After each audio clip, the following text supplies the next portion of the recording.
Tim Burton is one of those guys you either recognize that he's one of the most creative minds to ever get mainstream attention, bringing gothic culture to the mainstream, with some of the most unique films ever made, or you think he's super overrated and he really lost the sauce in the 2010s when, for whatever reason, he did a bunch of remakes.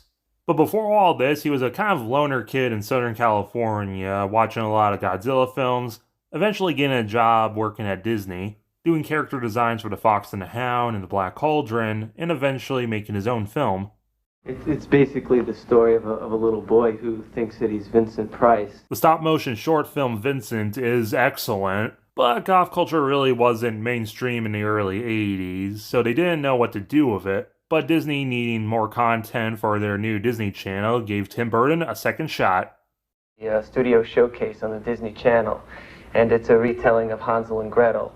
It's crazy that there hasn't been a Hansel and Gretel animated film by Disney, right? The film begins with a pretty basic opening credits with just black text on white. Then we see a bunch of Tim Burton's drawings come to life, which is awesome.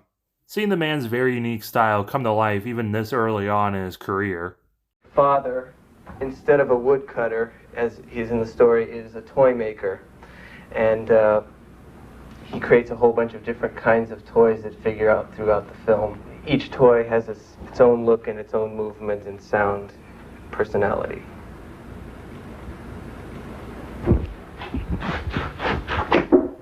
It's really neat, but it does take up a lot of time before we actually meet Hansel and Gretel. Despite being a European fairy tale, this film has a complete Asian American cast, as a tribute to Burton's early love of Godzilla films.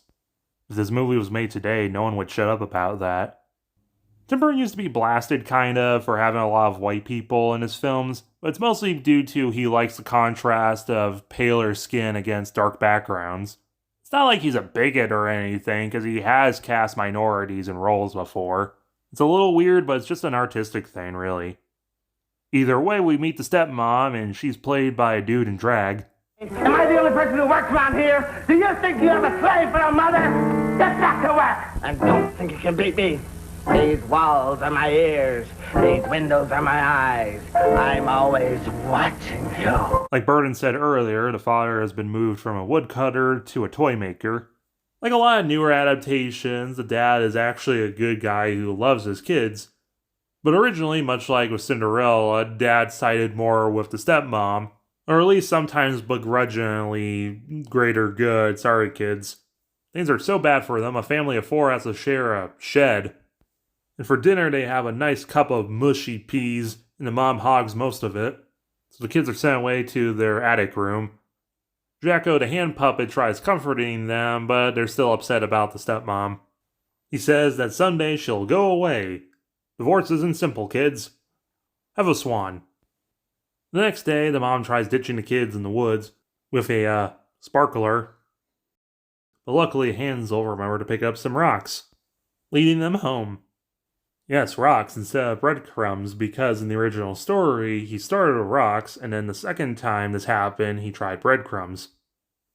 Trying to ditch the kids again, the mom gives them a present, the duck from The Nightmare Before Christmas, which eats Hansel's rocks. So now stuck in the middle of the woods, the duck transforms.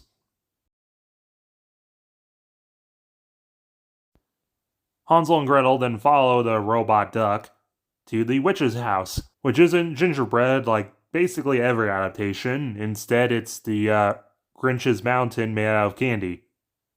The walls are sugar thin and insulated with gushers, it seems. The witch comes out, seeing the kids mess with her house, with her candy cane cane and her candy cane nose, and going by those glasses, she might be blind, and she's played by the same actor who plays the mom. Lots of fairy tales do this kind of thing, but it's gonna be weirder later. Don't mind the ceiling leaking, kids, we got bakers coming to fix it tomorrow. And we play a round of Is It Cake?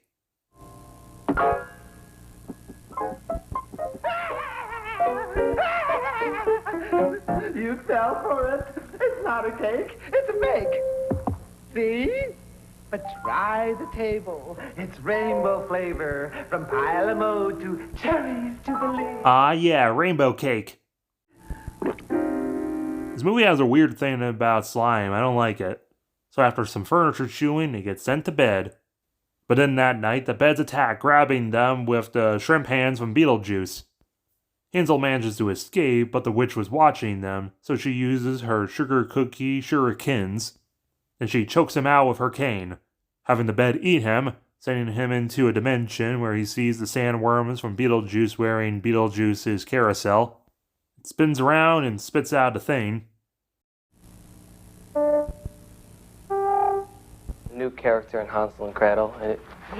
I'm Dan, the gingerbread man, and I'm made entirely out of candy. Dan, the gingerbread man, doesn't have a Peter Lorre voice in the actual film, but he is still pretty creepy. Don't be such a baby. Just imagine crumbly crust, squishy insides, cinnamon aroma. Just start with an eeny weeny little bite. I love little girls, they make me feel so good. Speaking about Oingo Boingo, before Danny Elfman became Tim Burton's main music man, this film was actually done by a different person. The guy who did the Mr. Rogers theme. The music in the film is this kind of dreamy piano tune, which kind of works for the film, but it's still weird to not see Danny Elfman attached.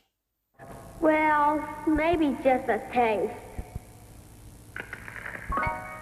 That's it. Back with Gretel. She's getting forced to help with the oven with the witch. You think I'm tasty and you want my body? Come on, Hansel, take a bite. I'm not eating anymore. You're disgusting. I said take another bite.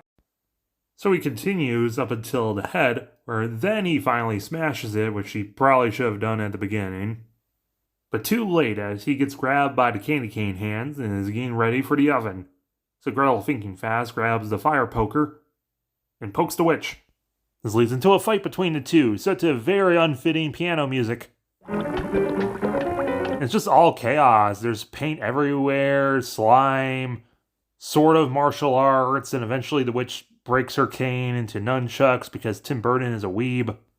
It's ridiculous. She throws around paint grenades, shurikens. Gretel gets an idea. The witch is coming at them with razor-sharp cookie cutters. And does a drop kick right into the oven. The house then melts. Gross. And out from the mush comes the swan that sails them home, calling back to the father, giving them a swan toy. But in the book, this is even more so out of nowhere. The Hansel and Gretel just find a swan that sends them home. Sometimes it's a duck. But still, they didn't go over water to get into the woods, so this is kind of weird. Either way, they reunite with their dad. What happened? She's gone. We'll never see her again. So now we're safe, like we used to be, remember? Guess the divorce is finalized. Or maybe the mom was also the witch, which kind of raises a lot of questions. But whatever, because the swan barfs gold, and I guess happy ending. They are the rich. This movie is definitely unique. The acting's fine for what it has to do, and I love seeing Burton's art get adapted so literally, much like The Nightmare Before Christmas or Corpse Bride.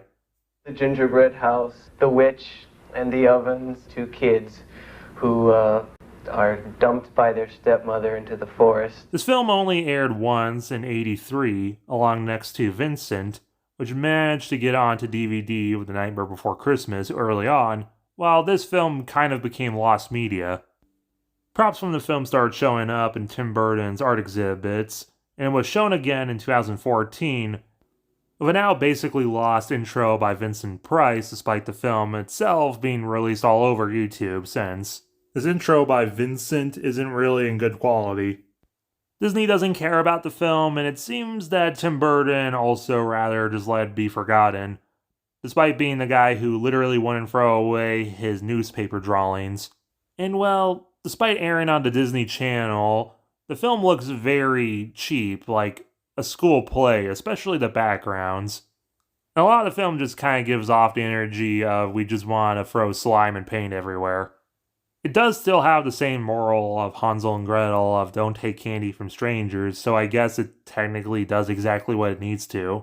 And it is interesting seeing Burton where he started. So if you're a huge Tim Burton fan, I say check it out for an interest view. But overall, I would probably give it a 4.5 out of 10. Maybe Tim Burton will remake this like Frankenweenie. Remember to hit that like button and subscribe if you're new.